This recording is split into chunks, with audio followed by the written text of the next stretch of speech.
mobilize young people to do some of those things. But let me tell you, if you want my honest opinion, as a Nigerian and as a northerner, what played out was not a perception of Asiwaju by the North. What played out is a clear indication of the abdication of the responsibilities that we, northern elites, I say it with all sense of responsibility, we have abdicated our role and responsibilities to empower our young people. We've allowed a large army of uneducated, out-of-school children walking about in the streets without homes, without families, without imbibing any values. They don't even know, and they don't understand what is family, they don't understand what is societal values, they don't understand what is societal norms, and they are roaming the streets. And we could see them, 5 to 10, coming out to protest.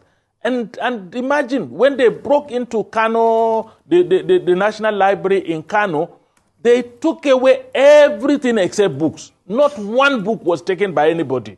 That tells you that, look, these guys, their direction is totally different from whatever you are thinking of. So we have neglected education in northern Nigeria. We have allowed a large army of uneducated young people out of school, roaming the streets.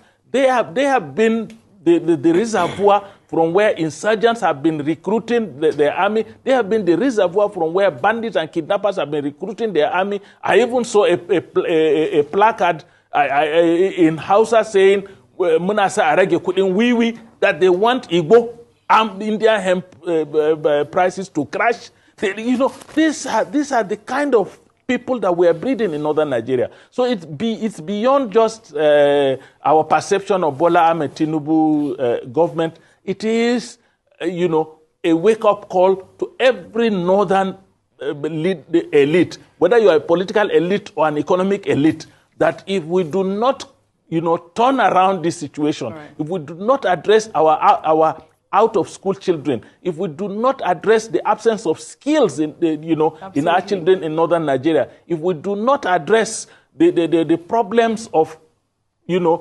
unemployment by people who are uneducated, right, we will end up with a bigger crisis than we are facing. I sympathize with my president, Bola Ahmed Tinubu, for the fact that this thing is happening at his own time and that people could interpret it to mean that he is the target, but I don't think he's the target. I think the target is all of us that are political elites, particularly in northern Nigeria.